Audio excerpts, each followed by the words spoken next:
káàbọ̀ sí ẹ̀kọ́ kíkà ojoojúmọ́ ti ìjọ ẹ̀dá titun. Òní ọjọ́ ìṣẹ́gun 30 oṣù kẹsàn-án ọdún 2025. Àkòrí ìdìbàjẹ́ láti inú ọkàn wá. Ìwé orin 2-8-4 ìṣẹ́gun wà lọ́kàn mi.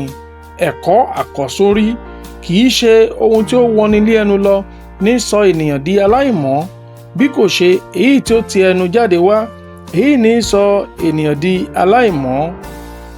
Ìwé ìhìnrere MATIU orí 15 ẹsẹ̀ 11. Bíbélì kíkà. Ìwé ìhìnrere Máàkù orí 7 ẹsẹ̀ 14 dé ẹsẹ̀ 23. Nígbà tí ó sì ti pe gbogbo àwọn ènìyàn sọ́dọ̀ rẹ̀, ó wí fún wọn pé, ẹ fi etí sí mi olúkúlùkù yín, ẹ sì kíyèsí. Kò sí ohunkóhun láti òde ènìyàn tí ó wọ inú rẹ̀ lọ tí ó lè sọ ọ́ di aláìmọ́, ṣùgbọ́n nǹkan wọ̀nnì tí ó ti inú rẹ̀ jáde, àwọn wọ̀nnì ní sọ ènìyàn di aláìmọ́. Ẹni tí ó bá ní etí láti fi gbọ́, kí ó gbọ́. Nígbà tí ó sì ti ọ̀dọ̀ àwọn ènìyàn kúrò wọ inú ilé, àwọn ọmọ-ẹ̀hin rẹ̀ sì bi í léèrè ní ti òwe náà. Ó sì wí fún wọn pé, ẹ̀yin pẹ̀lú wà ní àìmọ̀ye tó bẹ́ẹ̀, ẹ̀yin kò kúkú kíyèsí pé ohunkóhun tí ó wọ inú ènìyàn láti òde lọ kò lè sọni di aláìmọ́, nítorí tí kò lọ sínú ọkàn rẹ̀, ṣùgbọ́n sínú ara, á sì yà á jáde, á sì gbá gbogbo oúnjẹ dànù.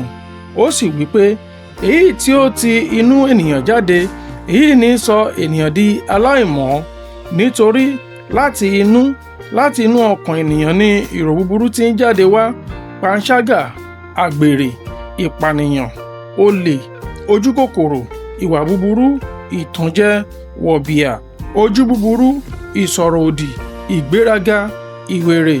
Láti inú wá ni gbogbo nǹkan búburú wọ̀nyí tí ń jáde, wọ́n á sì sọ ènìyàn di aláìmọ́. Ẹ̀kọ́. Jésù Kristi kọ́ wa lẹ́kọ̀ọ́ bí ọkàn ènìyàn ṣe lè di aláìmọ́. Ó sọ pé kì í ṣe ohun tí ó wọ ẹnu ènìyàn lọ ni ó ń sọ ènìyàn di aláìmọ́, bí kò ṣe ohun tí ó ti inú jáde ni ó ń sọ ọkàn ènìyàn di aláìmọ́. Jésù mú kí ó yé àwọn Júù wípé kò yẹ fún wọn láti gbé ẹ̀kọ́ àti àṣà ènìyàn lékè ju òfin Ọlọ́run lọ. Wọ́n ń pa òfin àtọwọ́dọ́wọ́ ènìyàn mọ́ bí ẹni pé yóò lè sọ wọ́n di mímọ́, kí wọ́n lè sọ bí wọ́n ti fẹ́ràn Ọlọ́run tó, ṣùgbọ́n èké ni wọ́n ń ṣe. Pípa òfin àti ìlànà Olúwa mọ́ ni ó yẹ kí ó jẹ́ àfojúsùn àti ìlépa Kìrìsìtẹ́nì tí ó ga jùlọ, kì í ṣe láti pa àṣà àdábọ́wọ́ ti àwọn ènìyàn mọ́. Ó yẹ kí a fa ọkàn wa súnmọ́ Ọlọ́run nípa fífi ọ̀wọ̀ fún òfin rẹ̀, kí a sì pa á mọ́, nítorí bí ọkàn bá ṣáko jìnnà sí Ọlọ́run, irúfẹ́ ọkàn bẹ́ẹ̀ yóò di aláìmọ́. A kò gbọ́dọ̀ kọ òfin Ọlọ́run sílẹ̀ kí a sì máa tẹ̀lé ìlànà ènìyàn. Ọlọ́run ni ó yẹ kó gba ipò àkọ́kọ́ nínú gbogbo iṣẹ́ wa. Ìbẹ̀rù Ọlọ́run nínú ọkàn wa ní láti ju ti ìbẹ̀rù ènìyàn lọ.